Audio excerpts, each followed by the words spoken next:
All right, fellas, we finally got the announcement we've all been waiting for. Jake Paul has officially revealed his next opponent, and let's be honest, it's not exactly the surprise of the year.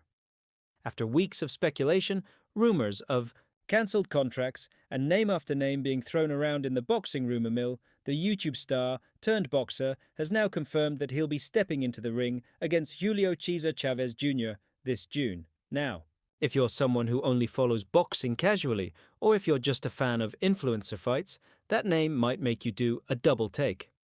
Wait, Chavez Jr.? Isn't he a former world champion? That sounds dangerous for Jake Paul. Well, not quite.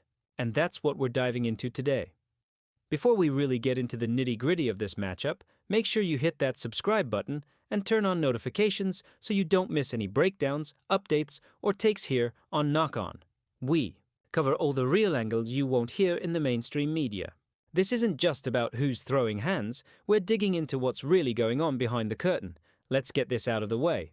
On paper, Julio Cesar Chavez Jr. looks like a real test. He's the son of Mexican boxing royalty, a former WBC middleweight champion, and he's got more pro fights under his belt than Jake Paul has rounds. If you look at a resume without context, this seems like a giant step up. But let's talk about the context. Chavez Jr.'s prime was over a decade ago. He peaked around 2011-2012 when he held the WBC middleweight belt. He had some solid wins and, at his best, was considered a real contender. But ever since his loss to Sergio Martinez in 2012, it's been a long, slow, downhill slide. The most high-profile fight of his post-prime years was probably his bout against Canelo Alvarez in 2017. Jake Paul fans love to point to that and say, hey, this guy went up against Canelo. That means he's legit.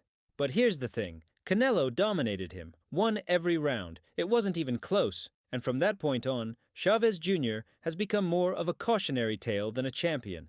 Failed drug tests, DUI charges, missing, weight by embarrassing margins, skipping VADA tests, rehab stints. It's been one thing after another. The guy's personal life and lack of discipline completely derailed his boxing career. And it's sad, because the talent was real. The pedigree was there. But he never had the focus to keep it going. Now he's 39 years old. He hasn't fought anyone notable in years. The last time most fans saw him in any significant bout was in 2021, when he lost to Anderson Silva. Yes, that Anderson Silva, the UFC legend who transitioned into boxing after retiring from MMA. Silva looked crisp in that fight, sharp, clean, and most importantly, dominant. That was the moment when the broader boxing world realized just how far gone Chavez Jr. was. So now, here comes Jake Paul, stepping in the ring with a guy who already lost to the same MMA fighter Jake beat a couple of years back. It's like déjà vu. And if you're a fan who actually watches fights and understands the game, you know exactly what this is.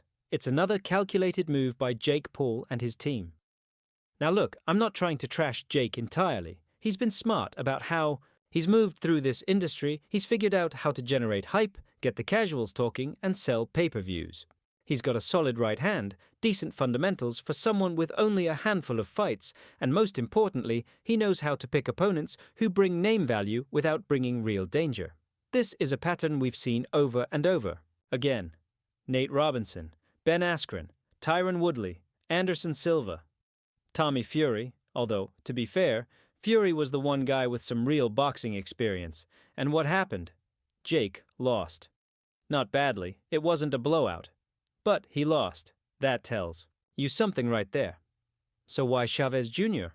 It's simple. He's got name recognition. He's the son of a legend. He's technically a former world champ.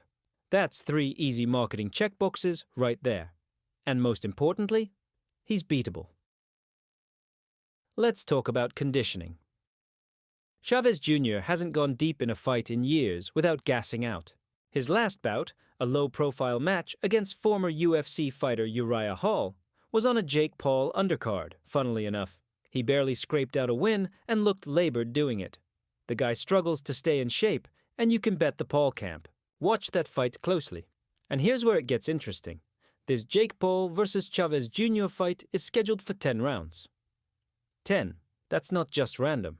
That's strategic. Chavez Jr. has struggled with 6, Jake Paul's people know exactly what they're doing. 10 rounds is an insurance policy, a way to make sure that if Chavez shows any signs of life early, he won't have the gas tank to finish strong. Now, you want to talk about integrity? At one point, there were rumblings that the WBA was considering sanctioning this fight for a title, a world title.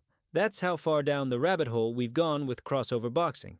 Thankfully, that didn't happen. But just the fact that it was even considered tells you everything you need to know about where the sport's at right now. This whole thing feels like Jake Paul is trying to run the same playbook again and again.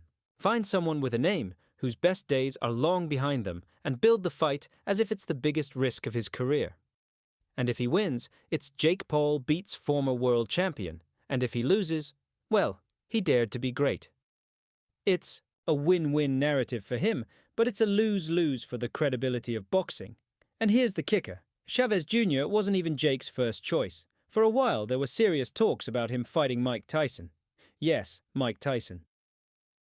Guy in his late 50s, and Netflix was reportedly going to carry that fight.